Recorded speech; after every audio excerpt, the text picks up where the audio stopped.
Bureaucracy बढ़ेगी तो inequality बढ़ेगी। वेबर बिल्कुल सही बोल रहा है वैसे कि ब्यूरोक्रेसी मतलब नई नई तरह के अफसर आएंगे, नई नई तरह के अफसर, बाकी जो नीचे जूनियर से क्या होंगे, बेटर ऑफ होंगे, तो इनइक्वालिटी तो बढ़ेगी ही बढ़ेगी। वेबर ऐसा मानता है क्योंकि कैपिटलिज्म बढ़ रहा है। एंड देन आगे वो कह रहा है कि कॉन्फ्लिक्ट तो होगा, लेकिन कॉन्फ्लिक्ट के कारण क्या रेवोल्यूशन आएगा? नहीं, वेबर नहीं मानता। वेबर बहुत सी लाइन लिखता है कि revolution is a distant possibility. Please इसको मैंने अंडरलाइन भी किया, आप भी इसको कोट्स में लिखना।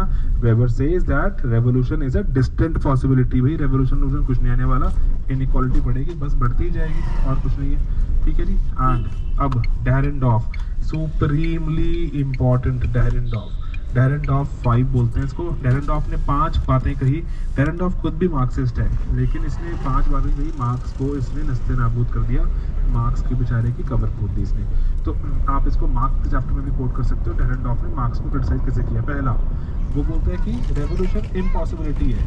5 कारण क्या है? पहला, कैपिटल विल डीकम्पोज। अभी आप देखते हो कैपिटल विल डीकम्पोज आपको दिखती है कहाँ पे? डीकम्पोज मतलब जैसे कैपिटलिस्ट कौन है? वो कह रहे कि आप इमेजिन करो शेयर मार्केट्स। शेयर मार्केट्स में मैंने पहले तो शेयर खरीद लिया, किसी और ने शेयर खरीद लिया, छोटे छोटे बहुत सारे शेयर होल्डर्स हो गए, तो सभी कैपिटलिस्ट हैं। कैपिटलिस्ट तो ओनर था ना, ओनर। तो मेरे पास भी शेयर है, आपके पास भी शेयर है, तो क्या हम सब कैपिटलिस्ट हो गए? हाँ जी, हो गए जी। कैपिटल तो डीकम्पोज हो चुकी है, कितनी बहुत सारी जगहों पे पहुंच चुकी है। बैंक्स कैपिटल दे रहे हैं, बैंक के लोन मिल रहे हैं, तो कैपिटल है डीकम्पोज। अब कौन कैपिटलिस्ट कौन नॉन कैपिटलिस्ट बताइए, कुछ पता ही नहीं चल रहा। तो कह रहे इसके मार्क्स की थोड़ी फेल है। अच्छा जी। देन वो कह रहा है लेबर विल डीकम्पोज, और भी अच्छा पॉइंट। वो कह रहा है कि आप इमेजिन दो चीफ एग्जीक्यूटिव ऑफिसर, ठीक है जी, कंपनी का सबसे ही बड़ा अफसर होता है ये सीईओ। सीईओ तो इमेजिन करो, सीईओ कंपनी का ओनर होता है? नहीं जी, ओनर नहीं होता। ओनर लेकिन काम ऐसा होता है, हमारी कंपनी चला बढ़िया सी, सीईओ वही होता है। ठीक है जी, वही होता है। तो कि कंपनी का ओनर तो ये नहीं है, ठीक है जी। क्या लेकिन ये वर्कर है? हाँ जी है, तो वर्कर कहने को, लेकिन क्या ये वर्कर? अरे भाई वर्कर भी तो नहीं बिहेव करता ये सीईओ जो है, सीईओ सारे के सारे इंपॉर्टेंट डिसीजन खुद ले रहा है। तो सीईओ कहता है ऐसी ऐसी चीज़ें आ गई हैं जो कि कैटेगराइज करनी बड़ी मुश्किल है कि भाई ये कैपिटलिस्ट है या लेबर है, पता ही चलता हमें। कहने को तो लेबर है, लेकिन काम कौन से करते हैं सारे के सारे? कैपिटलिस्ट वाले। क्यों कर रहे हैं कैपिटलिस्ट वाले? क्योंकि सारे के सारे डिसीजन मेकिंग सीईओ कर रहे हैं। तो इसीलिए कह रहे हैं लेबर भी डिकम्पोज हो गई, कौन कैपिटलिस्ट कौन लेबर पता ही चलता। ठीक है जी। एंड देन वेलफेयर स्टेट, कहते अब सच में ट्रूली सरकार जो है जनता के भले के लिए काम करती है, वेलफेयर करती है। तो मार्क्स का कहना था कि सरकार तो मिली हुई है, ठीक है जी, सब मिला हुआ जी। तो मार्क्स का कह रहा है कि थोड़ा सा यहाँ पर भी आप गलत हो गए मार्क्स जी, कि वेलफेयर स्टेट आ गई है, सच में जनता के भले के लिए काम करती है, क्योंकि जनता के भले के लिए काम नहीं करेगी वोट नहीं मिलेंगी।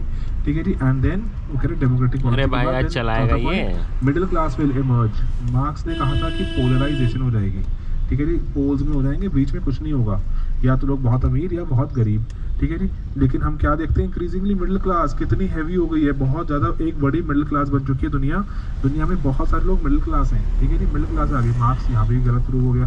एंड देन लास्ट इज अपने पास कि हाई सोशल मोबिलिटी होगी हमारे पास फ्यूचर में। मोबिलिटी का मतलब अगर मैं लोअर क्लास हूँ, मेरे पास ऑप्शन होगी अपर क्लास या मिडिल क्लास में आने की। मोबिलिटी कि मैं मोबाइल हूँगा, मैं आ सकता हूँ ऊपर वाले अपनी स्ट्रेटा में, मैं स्ट्रेटा में लोअर में लाई करता हूँ। एजुकेशन लेके कहीं ना कहीं ऊपर आने के मेरे पास चांसेस होंगे। तो क्या फ्यूचर में मोबिलिटी भी होगी। मार्क्स इसको नहीं मानता था, तो इसने 5 पॉइंट दिए, capital decompose, labour decompose, welfare state, middle class emerge and high social mobility future. इसको याद रखना है हमेशा। मार्क्स का सबसे तगड़ा क्रिटिसिज्म है। वेबर तो चलो है ही है, वेबर ने तो बोल ही दिया कि कोई डिस्टेंट पॉसिबिलिटी है, कुछ नहीं होने वाला, ब्यूरोक्रेसी बढ़ने वाली है, कैपिटलिज्म भी साथ साथ बढ़ेगा। ठीक है जी, तो मार्क्स यहाँ खत्म करते हैं हम। एंड देन अब इसके बाद हम जैसे डेरेंडॉफ के बारे में अगर एक चाहता है बात, एक मैं क्विकली बता रहा हूँ। डेरेंडॉफ का लास्ट है। डेरेंडॉफ क्या बोलता है फिर कि स्ट्रैटिफिकेशन, डेरेंडॉफ भी चाहते थे अपनी बात बोल जाता है कि स्ट्रैटिफिकेशन 2 तरह से होगी, या तो अथॉरिटी, जिसके पास अथॉरिटी है वो ऊपर होगा बाकी नीचे, या फिर एक्सेस टू अथॉरिटी कि अगर मेरे पास पहुंच भी है अथॉरिटी की तब भी मैं सिस्टम में ऊपर हूँ। ठीक है जी। तो ये 2 तरह से बोलते हैं कि स्ट्रैटिफिकेशन होगी। तो यहाँ मार्क्सिस्ट आइडिया खत्म कर रहे हैं यहाँ पर। देन अपना अगला आइडिया वेबर का शुरू करेंगे। ठीक है जी, तो keep watching. Okay, thank you.